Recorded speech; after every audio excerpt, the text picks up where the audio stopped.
Ya.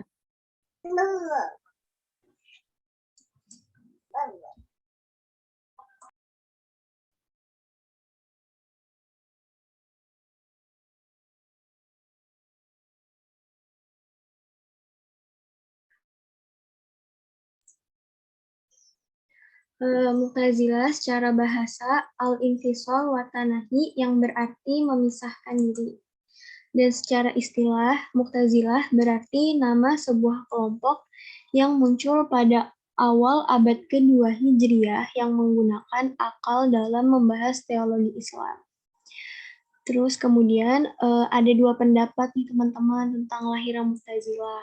Yang pertama itu mengatakan bahwa Mu'tazilah muncul sejak awal peristiwa keluarnya Wasil dari pengajian Hasan al-Basri.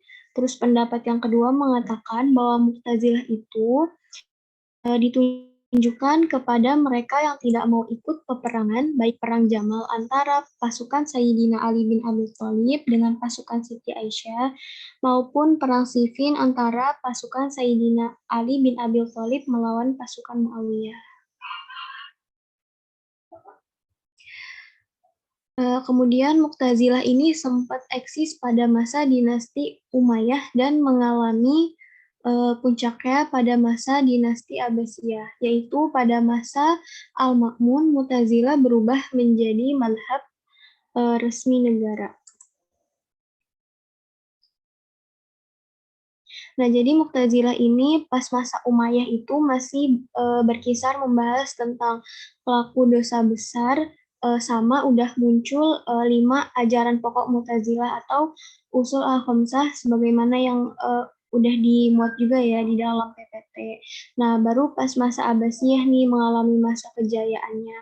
Bahkan pada masa ini juga Al-Ma'mun tuh sempat menggunakan kekuasaan yang itu untuk memaksa orang-orang tuh agar memeluk paham Mu'tazilah juga. Boleh selanjutnya Kak, slide-nya. Nah, kemudian masuk ke latar belakang tafsir Mu'tazilah. Sebenarnya latar belakang tafsir Mu'tazilah ini juga hampir sama ya dengan adanya sejarah awal Mu'tazilah. Jadi memang Imam Hasan al-Basri ini seorang murid dari jadi Imam Hasan al-Basri ini adalah seorang guru dan memiliki murid yang bernama Wasil bin Atha. Nah, Wasil bin Atha ini berguru kepada Imam Hasan al-Basri selama 40 tahun, tetapi ketika membahas tentang al-manzilah baina manzilatain, keduanya itu berbeda pendapat, sehingga Wasil bin Atha ini keluar dan mulai ada istilah Mu'tazilah. Slide selanjutnya, Pak.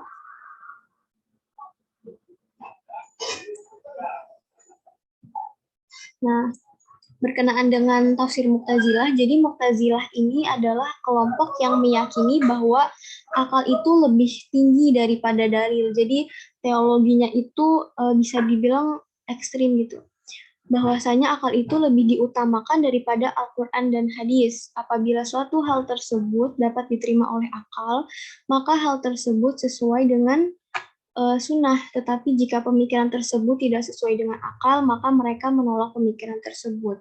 Jadi kalau menurut Mu'tazilah, setiap ada tafsiran yang tidak sesuai dengan teologi atau tidak bisa diterima dengan akal, maka kaum Mu'tazilah itu meninggalkan tafsiran tersebut. Slide selanjutnya, Pak. Nah, hal ini terbukti dengan perkataan An-Nizam mengenai mufasir yang berpegang teguh pada tafsir bil maksur. Sebagaimana yang dikutip oleh Al-Jahiz, janganlah banyak bergaul dengan mufasir yang apabila menjawab permasalahan tidak berdasarkan pikiran mereka. Hendaknya ada bersamamu Ikrimah Al-Kilbi, Asudi, Ad-Dahak, Muqatil bin Sulaiman, dan Abu Bakar Al-Asam pada suatu jalan. Dan sesuaikanlah tafsirmu dengan tafsir mereka. Nah, dari sini sudah bisa kita lihat ya bahwa orang-orang yang disebut itu tuh adalah orang Mu'tazilah. Nah, ini contohnya juga. Mungkin boleh dilanjut aja Kak, nanti di selanjutnya juga ada. Kanida udah masuk apa belum ya? Udah. Oh, udah. Baik. Selanjutnya saya serahkan kepada Kanida.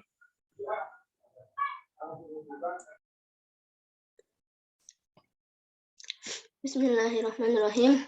Baik, akan saya lanjutkan. Bagian ketiga, kitab tafsir Mazhab Mu'tazilah.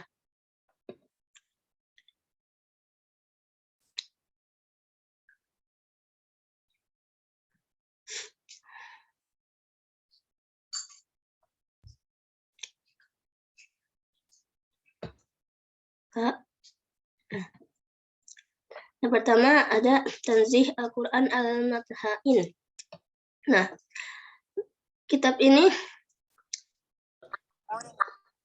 dibuat oleh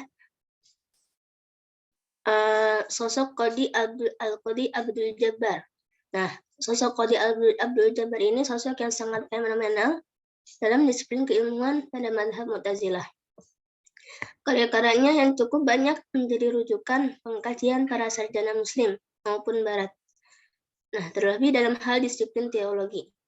Dalam kitab tafsir ini, Al-Qadi Abdul Jabbar memuat konsep amar ma'ruf nahi mungkar, di mana konsep ini merupakan salah satu dari 5 dasar teologi Mu'tazilah. Kemudian yang kedua ada Al-Kasyaf an Haqa'iq At-Tanzil. Buku ini ditulis oleh Jarullah Abul Qasim Muhammad bin Umar. Nah, Jarullah Abul Qasim dilahirkan di dasar Zamakhsyar, Iran. Ia terkenal sebagai tokoh dalam ilmu tafsir, nahwu, dan para sastra. Dalam karangan tafsirnya, ia dengan terang menonjolkan dasar ajaran paham Mu'tazilah. Nah, selain itu, kitab Al-Kasyaf diuraikan dalam ilmu balaghah yang tinggi, sehingga para mufassirin banyak yang menggunakannya hingga saat ini. Kemudian selanjutnya ada contoh ayat dan isi tafsir mazhab Mu'tazilah. Contoh ayat tersebut di dalam Quran surat Al-Furqan ayat 31. وَكَذَلِكَ جَعَلْنَا لِكُلِّ نَبِيٍّ عَدُوًّا مِنَ الْمُجْرِمِينَ وَكَفَى بِرَبِّكَ هَادِيًا وَنَصِيرًا. Yang artinya, dan seperti itulah telah kami adakan bagi tiap-tiap nabi musuh dari orang-orang yang berdosa, dan cukuplah Tuhanmu menjadi pemberi petunjuk dan penolong. Ada kadangkala suatu dalam rangka menyesuaikan maksud suatu ayat dengan pendiriannya. Mereka juga tidak sedikit merubah qiraah yang mutawatir. Misalnya dalam Quran surat An-Nisa ayat 164, wa kallamallahu Musa taklima. Artinya, dan Allah telah benar-benar berbicara dengan Musa dengan langsung. Nah, kesimpulannya, inilah pendirian Mu'tazilah dalam menafsirkan kitabullah Ta'ala. Mereka berusaha mengambil dari Al-Quran apa-apa yang sejalan dengan akidah mereka. Dan apabila mereka menjumpai kontradiksi antara nas Al-Quran dengan pokok-pokok pikiran madhabnya, mereka berpaling kepada penyelewengan, pentakwilan, atau pengubahan nas-nas Al-Quran. Sekian dari saya. Saya kembalikan kepada moderator. Baiklah, terima kasih kepada Kak Nida dan Kak Anita yang telah memaparkan materi. Selanjutnya yaitu sesi pertanyaan. Kami akan membuka 3 penanya terlebih dahulu. Pada kakak-kakak yang ingin bertanya, dipersilahkan.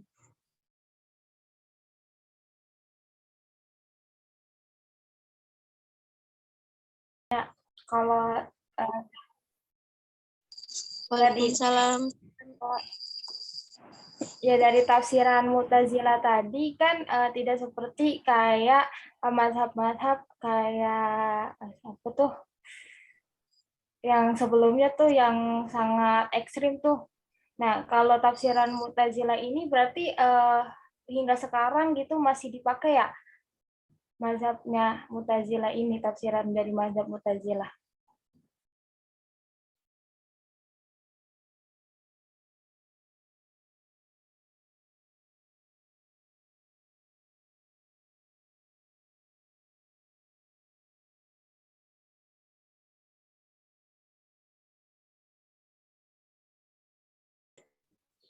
Baik, pertanyaannya, tafsir Mu'tazilah apakah masih dipakai hingga sekarang? Begitu Kak Salsa?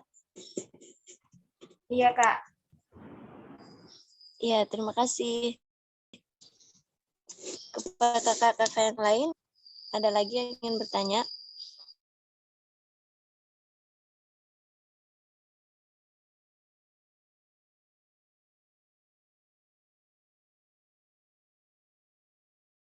Atau kepada kakak pemateri, apakah ingin dijawab langsung?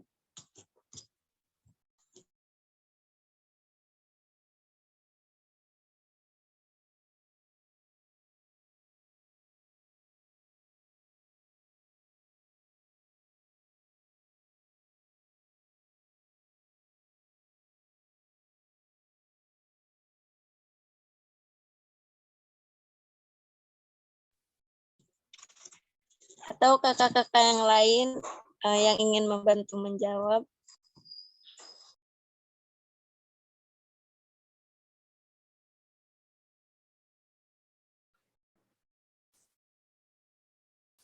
Kamu nih, Iya Kak, suaraku kedengeran nggak? iya Kak, cuma agak kecil.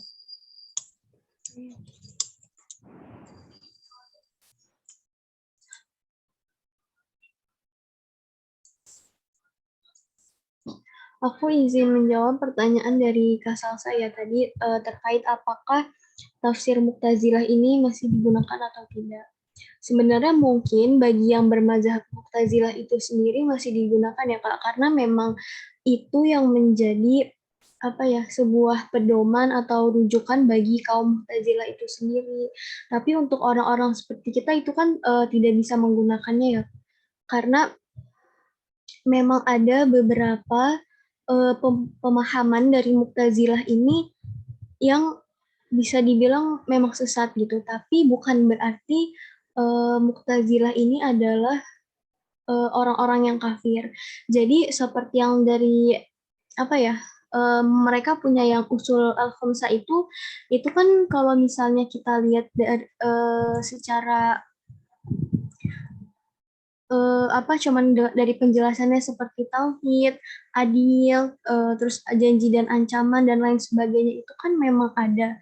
Cuman di Mu'tazilah ini dia menjadi lebih ekstrim. Contohnya di dalam amar ma'ruf dan nahi mungkar. Nah, menurut Mu'tazilah amar ma'ruf dan nahi mungkar ini tuh sangat wajib gitu bagi seorang mukmin, mau dengan apapun caranya.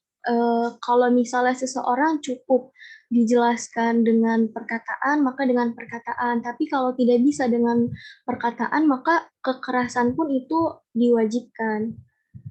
Jadi mungkin kurang lebih seperti itu Kak Salsa. Mungkin kalau dari teman-teman ada yang mau menambahkan juga dipersilahkan ya. Assalamualaikum Kak. Assalamualaikum Kak. Iya Kak Fahmi telah Kak. Iya silakan Kak Yuni, Kak Fahmi. Aku nambahin sedikit ya Kak. Iya, silakan Kak Fahmi. Iya Kak. Tafsir Mu'tazilah itu kan termasuk salah satu kitabnya itu namanya Tafsir Al-Kasyaf. Nah itu tuh sampai sekarang tafsirnya itu masih ada gitu Kak. Berarti itu kan masih dipakai, tapi mungkin itu dipakainya sama orang-orang Mu'tazilah itu sendiri gitu Kak. Itu aja Kak. Apa namanya, ngasih contoh tafsirnya aja gitu, kitabnya gitu. Kitab Tafsir Al-Kasyaf karya Zamakhsyari.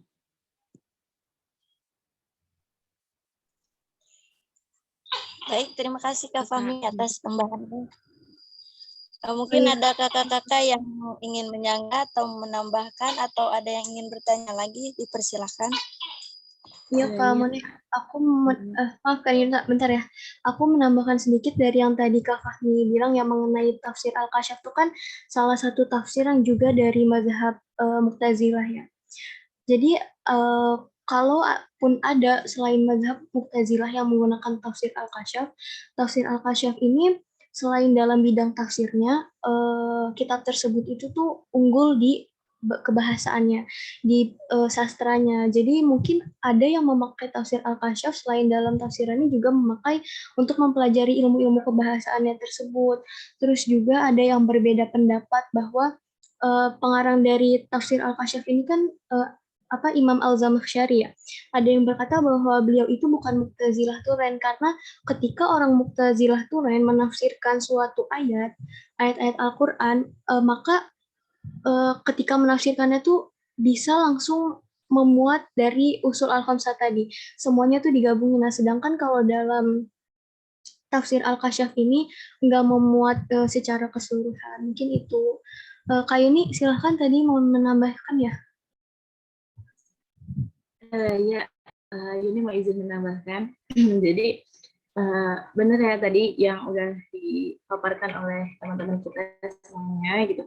Tapi satu yang ini menyimpulkan dari perkataan Kak Indah, maksudnya berarti kalau misalnya tafsir Mu'tazilah itu kalau di luar akademisi itu bahaya ya gitu. Maksudnya kenapa? Karena kan nanti kalau misalnya orang yang nggak imannya bisa masuk ke tafsir Mu'tazilah itu gitu. Jadi lebih baik nggak usah gitu kalau misalnya bukan dalam akademisi. Nah kalau misalnya buat kayak kita nih gitu kan, karena kita agar wawasan kita luas gitu untuk belajar itu nggak masalah Kak. Kita mempelajari tafsir Mu'tazilah, akan tetapi bukan menjadi pegangan buat kita, hanya saja buat wawasan kita aja biar lebih luas lagi seperti itu. Terima kasih, mohon koreksinya. Terima kasih Kak Yunita atas tambahannya. Kepada kakak-kakak ada lagi yang mau bertanya? Kak Winda izin bertanya. Iya Kak Salsa, Kak Winda. Kak Winda dulu. Iya Kak Winda, dipersilahkan. Punten Kak Salsa. Jadi Winda izin bertanya, tapi sebelum bertanya, Winda izin menambahkan juga.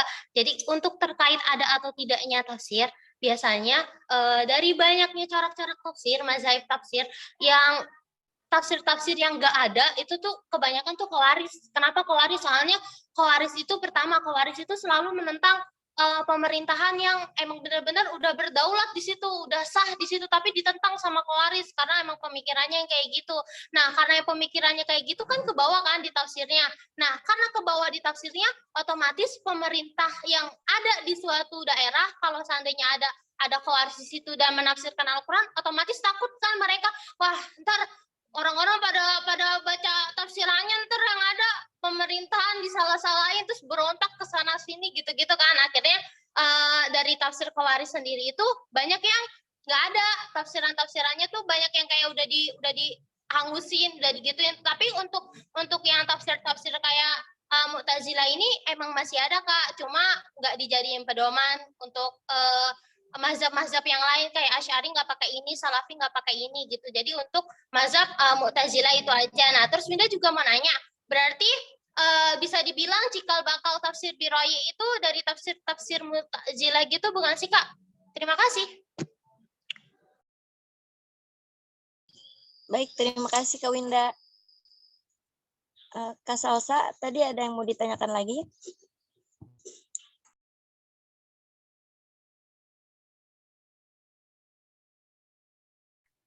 Iya Kak, berarti kalau misalnya tafsirannya kan masih dipakai oleh orang-orang Mu'tazilah. Nah, berarti orang-orang Mu'tazilah itu masih ada sampai sekarang, kayak mungkin kayak Khawarij itu kali ya, mungkin bukan orang Mu'tazilah gitu, tapi pahamnya itu ya, teologinya itu Mu'tazilah. Seperti itu bukan Kak?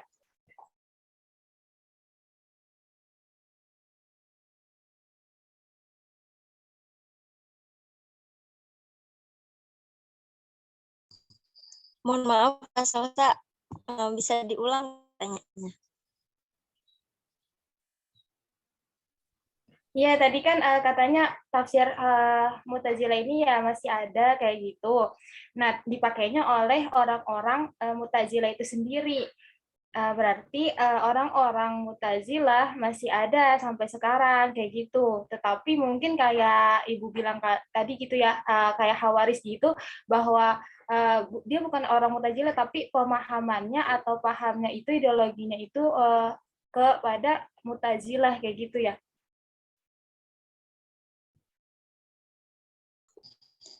Assalamualaikum Ya, baik. warahmatullahi. Izin masuk boleh? Silakan Hamidah. Ya, sebelumnya ini terkait apa ya? Terkait saya ingin mengklarifikasi terkait apa yang tadi disampaikan oleh Kak Salsa. Jadi saya juga pernah membaca ini, terutama itu waktu itu tentang Khawarij ya. Jadi ada yang mengatakan bahwasanya tanda-tanda akhir zaman adalah banyaknya kaum yang menyerupai Khawarij. Dalam arti memang mungkin bukan kaum dalam arti, oh saya menganut Khawarij nih gini. Tapi memang yang disampaikan oleh Kak Salsa tadi gitu, melainkan pemahamannya seperti itu. Nah, pemahamannya itu seperti apa? Itu terkadang ada yang sifat global, ada yang bersifatnya itu beberapa aja gitu. Jadi semisal kayak ini nih, Mu'tazilah. Mu'tazilah itu kan punya 5 landasan, atau tadi namanya al-usul al-khamsah. Nah, 5 landasan ini itu sekarang pun banyak yang mengikuti. Tetapi yang mengikuti itu ada yang sebagian, ada yang hanya satu bagiannya aja gitu, seperempatnya, atau ada yang secara keseluruhan kayak gitu. Dan hal ini tuh bisa kita temui di beberapa pandangan sudut pandang seseorang ketika menciptakan sebuah karya, atau ketika dia melontarkan sebuah argumentasi entah di dalam verbal komunikasi dia maupun dalam sebuah karya tulis. Seperti itu. Itu aja Kak tambahannya, terima kasih. Terima kasih Kak Hamidah. Mungkin ada lagi yang ingin menambahkan? Winda izin menambahkan, boleh Kak? Ya, silakan Kak Winda. Iya Kak, terima kasih sebelumnya. Jadi ada mazhab-mazhab yang emang nggak berkembang gitu Kak, nggak kayak Asy'ari. Ya, Asy'ari kan berkembang banget ya, Salafi berkembang banget. Nah kalau kayak Khawaris dan apa namanya ini sekarang lagi apa Mu'tazilah itu termasuk mazhab aliran kalam yang nggak berkembang. Cuma pemikirannya tuh ada orang-orang sekarang yang pemikirannya kok cenderung ke Mu'tazilah ya, kok pemikirannya cenderung ke Khawaris ya, tapi mereka nggak Khawaris dan mereka bahkan nggak ngerti apa itu Khawaris, apa itu Mu'tazilah, tapi secara nggak langsung pemikiran yang mereka anut kayak gitu ada. Bahkan kalau untuk Mu'tazilah itu sendiri ya Kak, sekarang itu ada Neo Mu'tazilah. Mu'tazilahnya itu emang nggak ada, tapi untuk Neo Mu'tazilah tuh ada. Jadi sekarang itu ada gerakan pemikiran teologi Islam yang cenderung rasionalis atau liberal gitu pemikirannya. Nah, itu tuh namanya Neo Mu'tazilah gitu, Kak. Mohon koreksinya Ibu dan Kakak-kakak. Terima kasih. Kalau Winda berarti dia itu nggak sadar kalau dia itu make make tafsir Mu'tazilah gitu kalau Winda.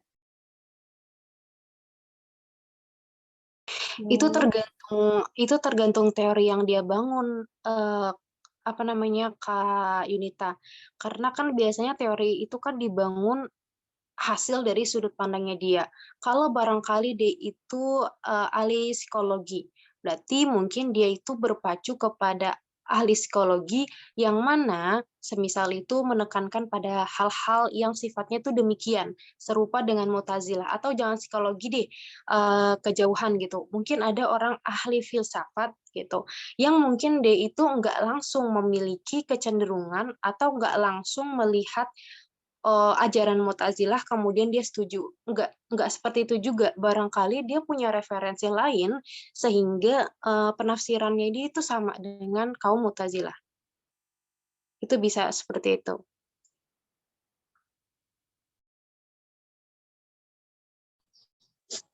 Baik, terima kasih kakak-kakak yang telah menambahkan. Mungkin pemateri ada yang ingin ditambahkan lagi atau ini masih ada satu pertanyaan dari Kawinda,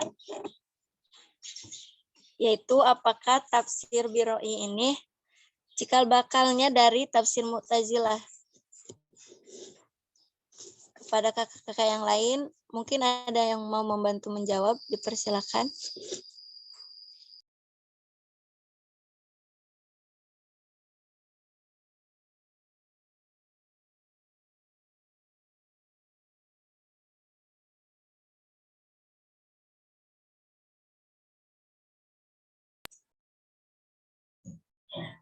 Kemudian aku izin menambahkan sedikit ya tadi dari pertanyaan Kak Salsa. Memang benar yang dikatakan oleh siapa tadi Kak Winda ya. Kalau bisa jadi Mu'tazilah itu sebenarnya sudah tidak ada, hanya saja yang ada sekarang itu adalah pemahaman-pemahamannya. Nah, untuk Mu'tazilah sendiri, aku sempat baca di jurnal apa ya, itu tuh menjelaskan keberadaan apa ya, mayoritas Mu'tazilah itu di Yaman Utara. Nah, khususnya itu seperti pengikutnya Zaid bin Ali. Nah, terus kemudian pertanyaan Kak Winda tadi boleh diulang Kak Mone? Iya Kak, pertanyaannya itu apakah tafsir Biroi ini cikal bakalnya dari tafsir Mu'tazilah? Gitu Kak.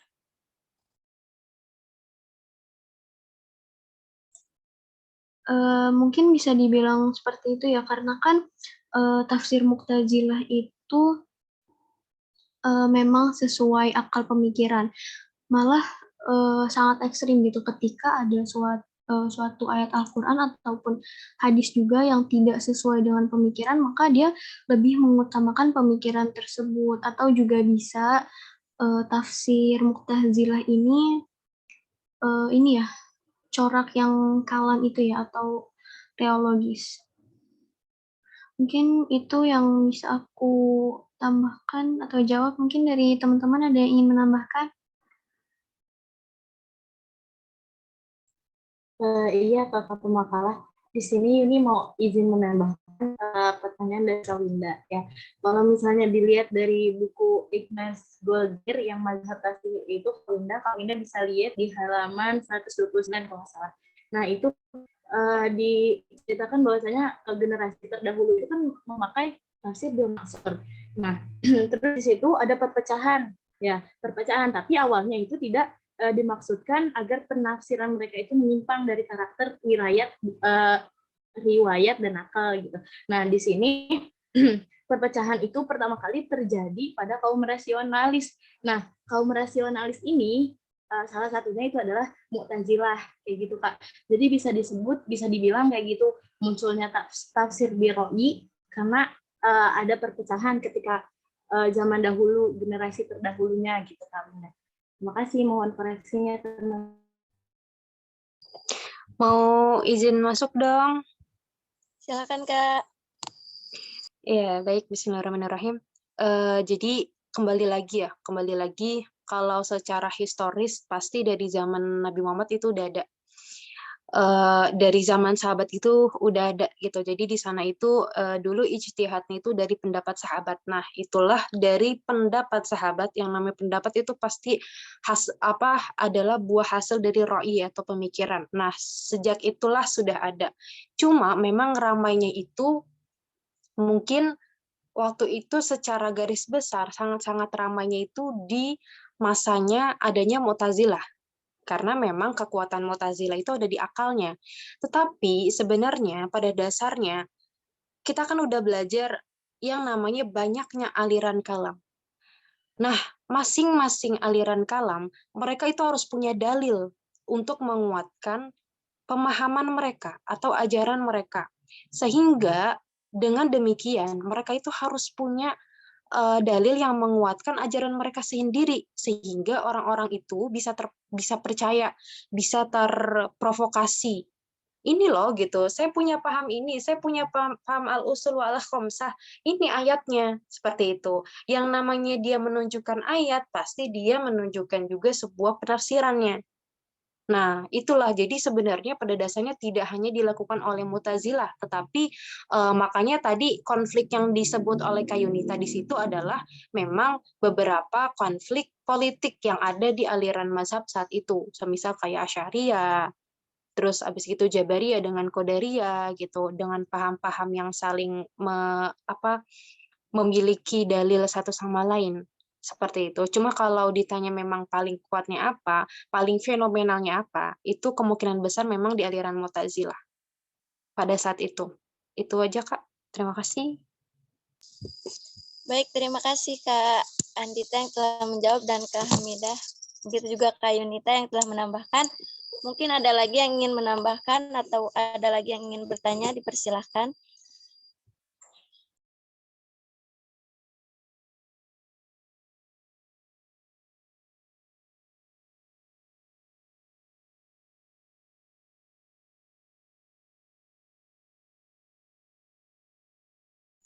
Assalamualaikum, Kakak Pemakala mau izin bertanya.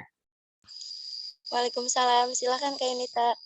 Nah, ya kan kalau lihat dari apa sih buku kalamnya gitu kan, bahwasanya kan mereka itu menolak konsep Tuhan memiliki sifat-sifatnya kayak gitu. Nah, itu bisa nggak sih, kan kalau di Al-Quran itu kan ada kan sifat-sifat Allah, Ar-Rahman, Ar-Rahim gitu kan, bahkan di setiap ayatnya kadang suka ada disebutkan. Nah, itu boleh nggak sih aku minta contoh tafsirannya gitu, tentang mereka itu menafsirkan sifat-sifat Allah gitu, Kak. Terima kasih. Terima kasih Kak Yunita.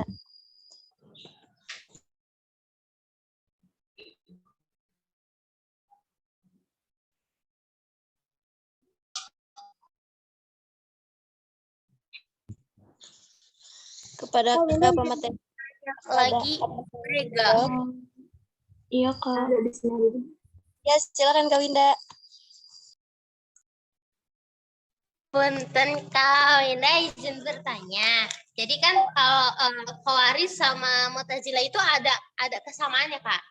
Kesamaannya itu apa? Kesamaannya itu sama-sama anggotanya itu kebanyakan dari desa-desa pedalaman-pedalaman kayak gitu ya. Terus juga kaumnya tuh cenderung kayak barbar gitu. Nah, itu menandakan tafsirannya tuh kan kalau yang kemarin udah jelasin tafsiran Khawarij itu sedikit karena ada 3 alasan gitu ya. Nah, yang Mu'tazilah itu tafsirannya juga sedikit kayak Khawarij atau banyak sih Kak? Soalnya kan yang kakak paparin ada 2 ya, ada 2 aja gitu atau emang ada banyak tapi yang kakak paparin cuma 2 gitu. Nah, terus habis itu pertanyaan yang kedua itu Mu'tazilah sama Khawarij itu kan sama-sama biroi gitu ya Kak. Nah, itu menandakan metodologi penafsirannya itu cenderung sama nggak sih Kak? Soalnya kan kemarin udah ngejelasin metodologinya kalau yang Khawarij ada 2 ya. Nah, kalau yang ini, kalau yang Mu'tazilah tuh sama kayak yang Khawarij gitu atau beda? Nah, kalau beda dari segi mana ya gitu. Terima kasih.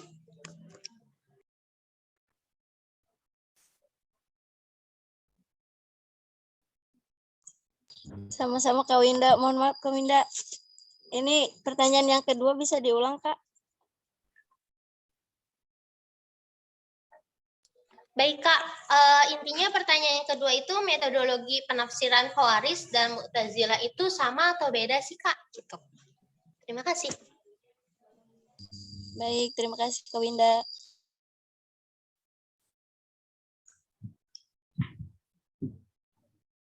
Aku mau jawab pertanyaan siapa tadi, Kak Yunita ya?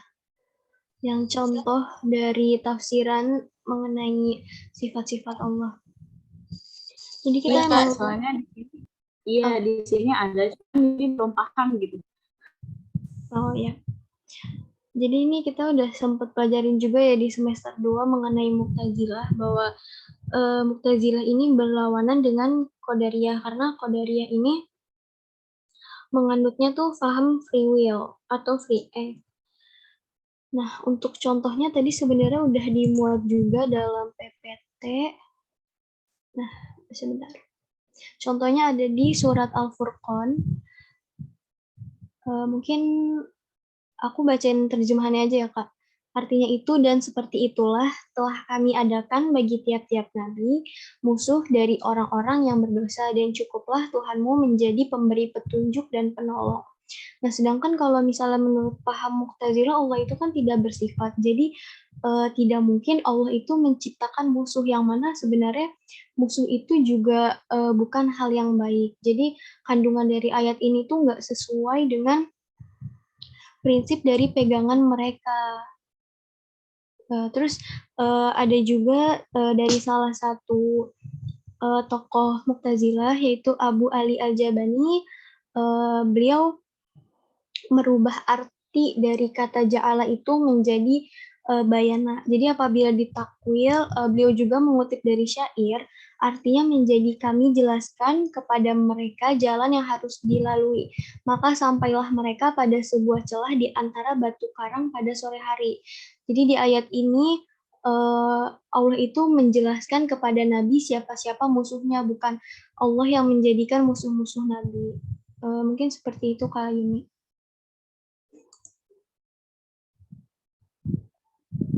Winda izin menambahkan boleh Kak? Iya, silakan Kak Winda. Ya, terima kasih sebelumnya. Jadi ini tuh ada di buku Ilmu Kalam yang karya Abdul Razak dan penjelasan dari Bapak apa namanya Muhlisin ya, pas itu semester 2 kalau nggak salah. Nah, jadi salah satu usul al-khamsah Mu'tazilah itu kan pertama tauhid ya. Tauhid itu apa? Tauhid itu intinya Mu'tazilah itu pengen Allah itu harus beda gitu. Allah itu harus unik. Allah itu harus beda sama makhluk. Nah, karena Allah itu kudu beda sama makhluk, makanya mereka itu sepakat Allah itu nggak boleh kayak punya sifat-sifat yang kita punya, terus Allah tuh sama gitu sifatnya kayak kita. Nah, itu tuh nanti juga mempengaruhi penafsiran. Makanya saking pengennya Mu'tazilah itu mengesahkan Allah, saking pengennya Allah itu beda sama makhluk, mereka itu cenderung menakwil ayat-ayat yang konotasinya tuh ranahnya nanti ke tentang sifat-sifat, ke yang tentang apa namanya, ke yang tentang Allah gitu yang secara spesifik. Nah, contohnya gini, contohnya kan kalau kita ngelihat yang di surat Al-Qiyamah ya, Al-Qiyamah ayat 22 sampai ayat 23. Nah, kita lihat di situ. Di situ kan kalau di mushaf kita ya, kalau di mushaf kita tuh cenderung artinya tuh melihat. Tapi nanti kalau di tafsirannya Khawaris, kalau di tafsirannya Mu'tazilah nanti tuh artinya bukan melihat, artinya mengetahui bukan melihat, karena emang Khawaris lagi sih, astagfirullahaladzim. Karena Mu'tazilah itu pengennya mengesahkan Allah, terus juga kayak misalkan nggak cuma sifat-sifat ya, tapi kayak kayak wajah, kayak tangan itu kan juga diartikan sama Mu'tazilah beda tuh Kak. Nanti yang di halaman 103 ya ada. Jadi Mu'tazilah itu yang kayak surat Ar-Rahman, Mu'tazilah itu ngartinya wajah itu sebagai esensi dari zat, terus abis itu ars itu sebagai kekuasaan, terus tangan itu dapat diartikan sebagai nikmat yang di surat Al-Maidah ayat 64. Jadi kayak gitu Kak. Mohon koreksinya Ibu dan Kakak-kakak. Terima kasih.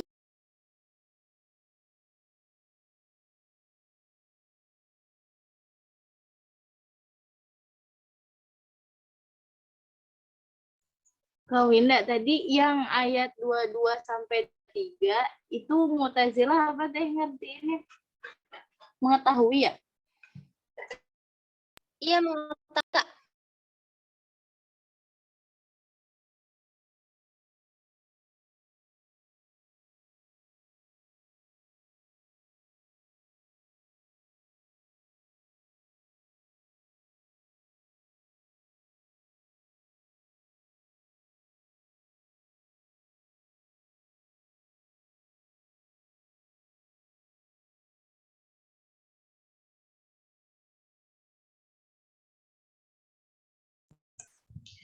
Kamu boleh tolong diulang nggak tadi pertanyaan Kak Winda?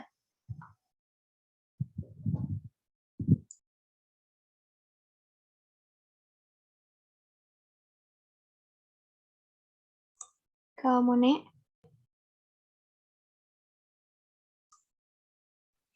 Kamu nih lagi di kamar mandi, Kak. Oh, kamar mandi. Kak Winda boleh diulang nggak pertanyaannya?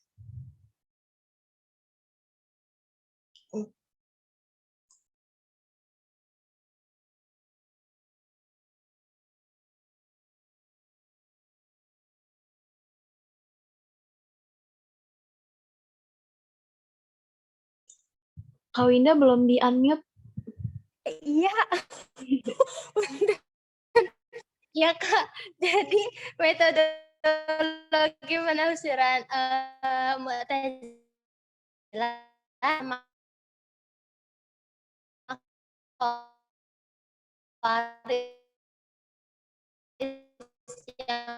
yang udah dipaparin belakangnya gitu. Terus kalau dari gimana gitu ya.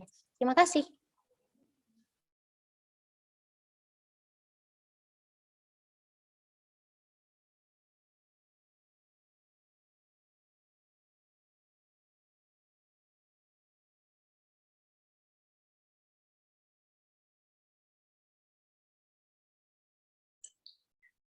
Kak Winda, suaranya putus-putus. Mungkin aku coba jawab pemahaman aku tentang pertanyaan Kak Winda ya.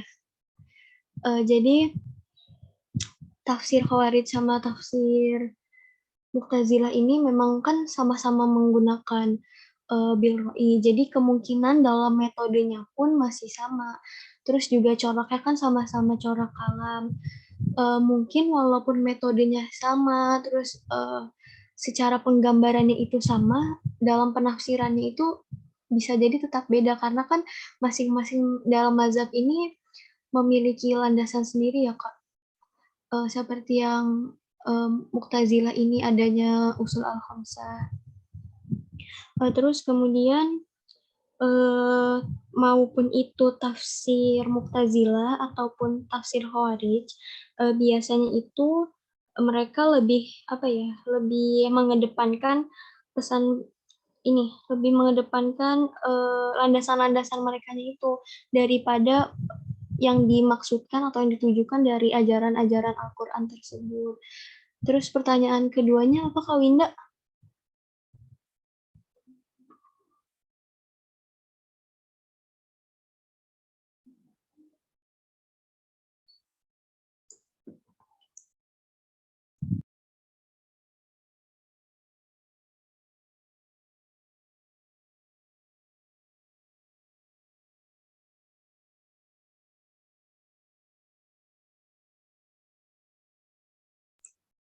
Kak Winda lupa pertanyaannya ya? Mungkin tadi teman-teman ada yang nggak Kak Winda nanya apa ya kedua? Yang kedua itu pertanyaannya metodologi penafsiran antara Khawarij dengan Mu'tazilah ini sama atau berbeda? Iya, satu lagi kamu Nek. Oh ya, yang satu lagi, apakah tafsir Mu'tazilah ini ada banyak atau hanya sedikit? Oh iya.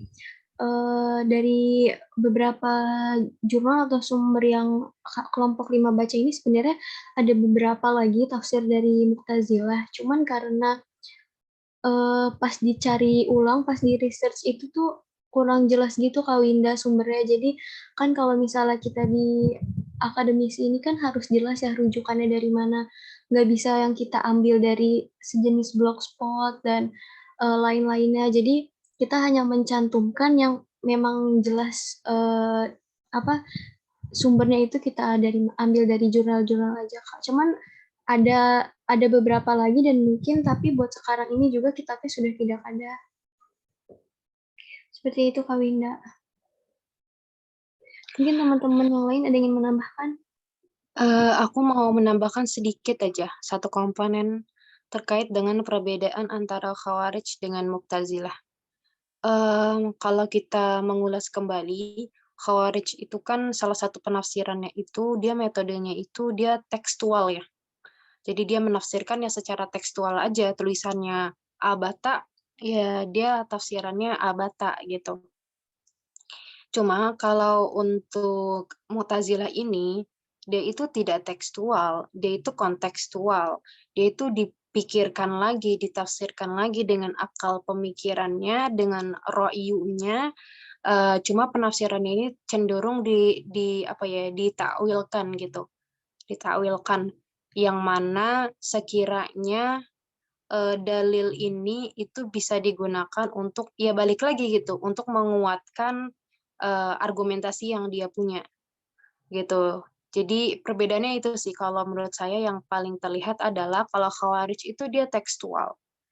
Ya, dia tekstual, kemudian dia menarasikan agar bisa sesuai dengan ajarannya, tetapi kalau si Mu'tazilah ini dia tetap kontekstual. Ya, tetapi balik lagi kalau semisal itu bertentangan dengan ajaran apa ya, ajarannya dia ya dia cari terus sampai ketemu yang dekat dengan ajarannya meskipun itu keluar dari syariat. Seperti itu. Itu sih yang beda dari tekstual dengan kontekstual. Itu aja, Kak. Terima kasih. Baik, terima kasih Kak Hamidah. Ada lagi yang ingin menambahkan atau menyanggah? Atau mungkin ada lagi yang ingin bertanya?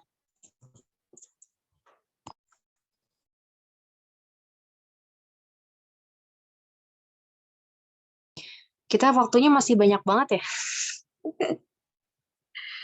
Masih banyak banget waktu kita. Iya nggak sih? Sekarang jam berapa? Jam Iya, 10:15 kan ya? Iya. nggak ada ibunya juga yang mau nambahin materi. Iya.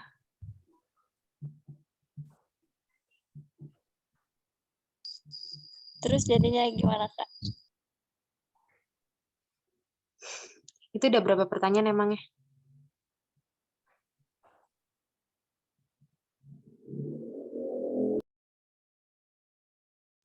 Kurang lebih udah 5 atau 6 pertanyaan gitu.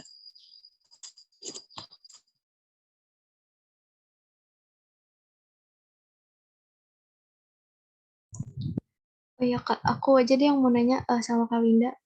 Kan, oh ya tadi Kak Hamida juga jelasin kalau Khawarij itu dia tekstual ya. Tapi untuk tafsiran ayat-ayat yang enggak sesuai dengan pemikiran mereka gitu, pemahaman mereka itu tetap diambil atau enggak ya? Buat Khawarij kemarin.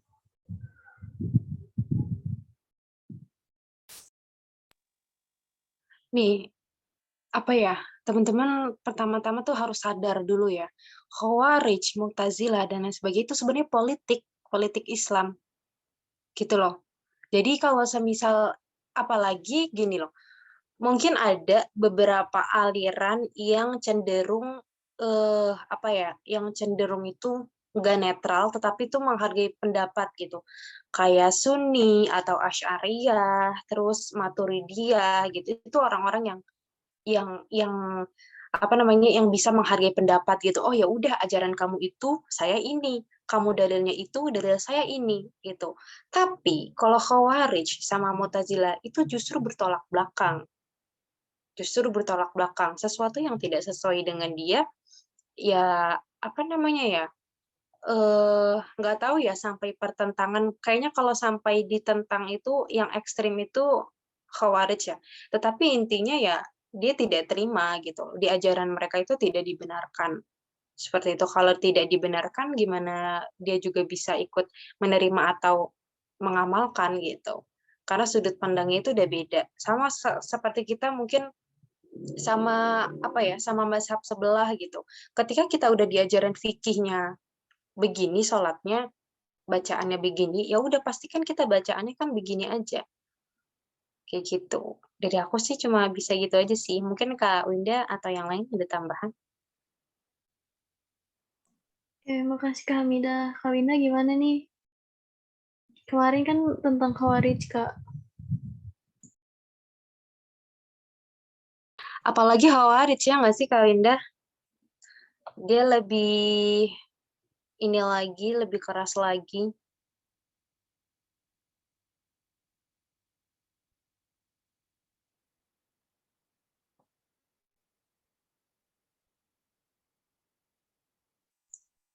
Jangan digituin Kak Winda, headsetnya terputus tuh tali.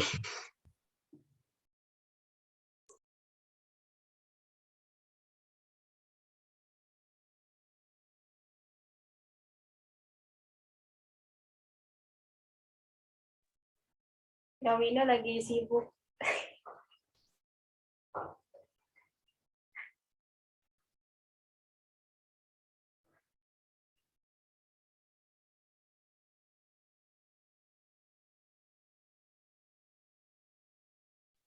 Kak Cindy yang rekord ya. Rekornya di stop dong kalau diem. Ya, Sang.